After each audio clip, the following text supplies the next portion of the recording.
Folks, we're here with Diego Traglia. Now, Diego, we've just wrapped your session at New Zealand REC. Real Estate Conference 2024, first time ever. How do you feel? Stoked. You know, like it's good to have something in New Zealand that obviously, you know, Australia has some, you know, big conferences over there, and here we've got some, but they're all brand related, right? And having something that is a little bit more that is independent, I think is going to go a long way because it's so good. Just talking to people from down the South Island, all over the North Island, some people from Australia, and it's just good to get that kind of engagement, right? And so excited. I can say one day I'll be able to say I spoke at the first ever NZREC. Absolutely. Yeah. And I got to say, something that I really liked about the conference so far is that we really have led with speakers that are the best at what they do. And obviously, Diego, you're incredible. You sell more in Auckland and you're more recommended than anyone else.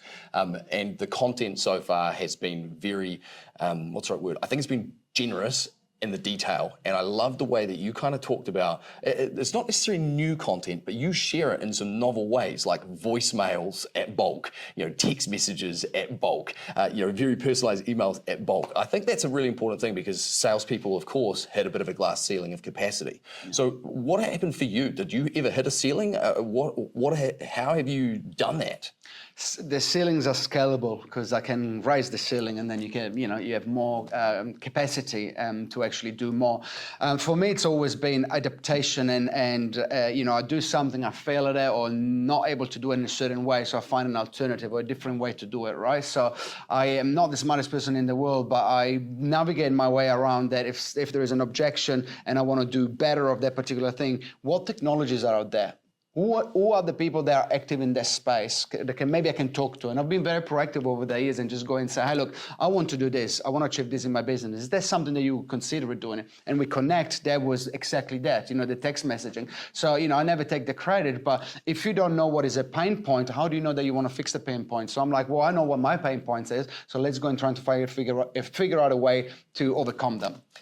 He's an innovator and an entrepreneur, and I've got to say, you never take the credit, but actually, I think credit's due that, you know, these tools, people know we can text, people know these things exist. You've gone searching for ways to do it. Massive kudos. Maybe could you give us a quick, like, maybe your top 5 little tools that you're using to kind of duplicate your efforts? Beautiful. All right, so let's start with, and I didn't have time to talk about today because we you know, I had 20 minutes, so it was a privilege, but one thing that I did not talk about today, hopefully people get some good use out of this, is boards. BOARDS, and it's an interface on your phone, on your iPad, on your computer, where you can put all your templates, and then your keyboard will link to boards, and I can send 20 templates that I've already pre-saved to yourself in 10 seconds because they're all there, and I just click, click, click. What that allows me to do is that every time I get a price inquiry or question around an open home, or how much is the property, or how much the property sold, I've got all of those ready to go, and I can just send. So I never have to type. Very rarely I have to type because I've got the reply in my templates.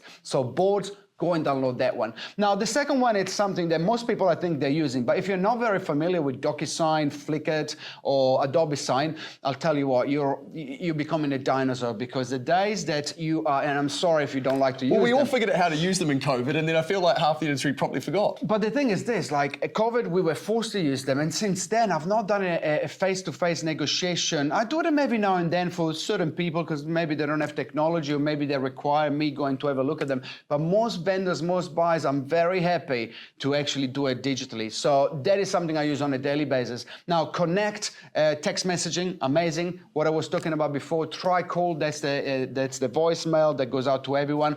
And the last one is, there is a few providers out there, and it's very new, but AI. If you're not into with AI at the moment, you're missing the early adopters. People think AI, it's all about, and there is a speaker that's going to speak about here today about AI. This is Kyle.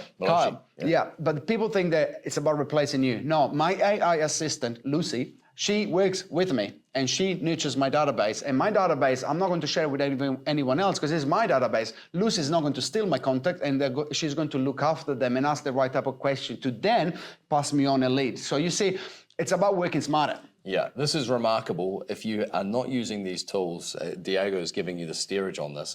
The other thing I want to ask you about, Diego, and I'm always impressed, you've got amazing energy. And I know that, I'm sure you're on the spectrum with ADD. I've got ADD. But you slip into the moment with people beautifully. But you're organised, you're not dropping the ball. Your energy's high. You seem to be able to balance these things.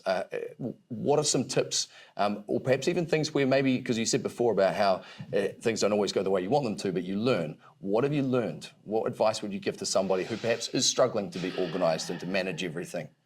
Well, with organization, I don't know if you can fully teach. Someone that is fully disorganized or always late, I don't know if you can teach that. I've always been quite meticulous, and I'm not perfect. I'm definitely not perfect. Sure. But answering your question, David, you got to learn to delegate. I've got a support team behind me. So what's the key to delegation? Because I think agents letting go. Just letting go. Like and I've got an amazing backup support behind me. I've got my brother, which is my team PA. It's actually more than that. I've got my Filipino team that look after my marketing and all of that. The thing is that people struggle to let go because obviously you do a good job normally, and then letting go might not be as good of a job. But the average person will rise up, step up to the position, to learn the skills they need to have to actually be able to help you. So letting go, having somebody that can help you so that you can focus on the things that you like and enjoy. You've learned to let go. Can you tell us about that process? Maybe if you think back to when you first started to delegate. Yeah. If you can get back to that frame. Yeah. Was there any hesitation? Has it always come naturally to you, or did you make some mistakes? No, okay. It's not naturally, because here's the thing. Like, I remember at the start when I was doing my open home times and I sending calendar invites to all of my agents, and I still do that sometimes. But now I can let go and say to my brother or say to whoever is working in the office, hey, look, I'm going to be on holiday for that week. I cannot do that. They can do it. And if something goes wrong, trust me, they will not make the mistake twice. Not because I'm a mean boss, it's because they realize that a mistake can cost money in this industry. So you got to let go and you got to have the trust, and that is the hardest thing. But if you employ someone with a brain, people learn. And that's, people think that nobody can do it as well as you can, but the reality is that they can. Yeah.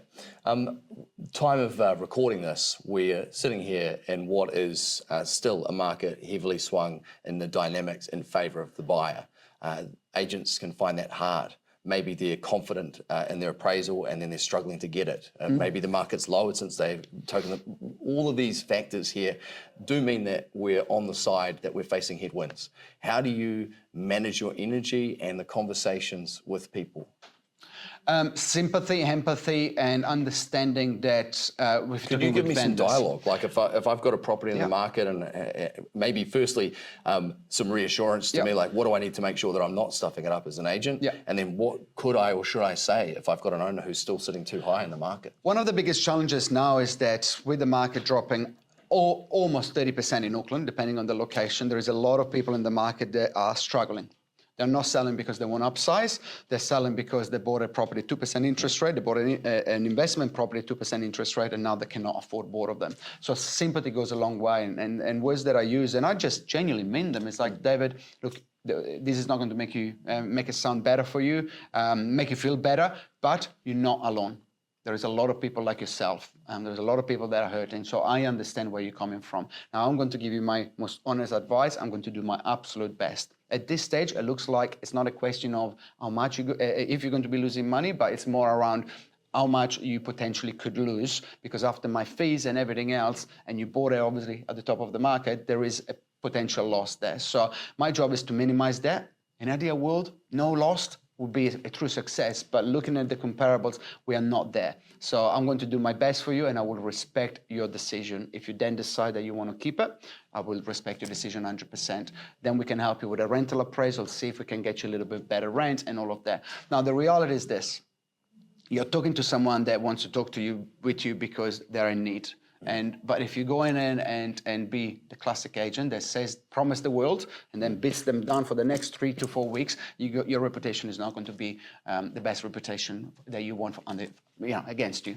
Yeah, mate, such wise words, some lovely language there. But the thing that I'm getting here as I sit next to Diego, and I know that we're kind of role-playing this, but you know, it comes from a position of truth. You do care about those people, and you're giving them agency. You're letting them make the decision, and then you're also not sugarcoating it.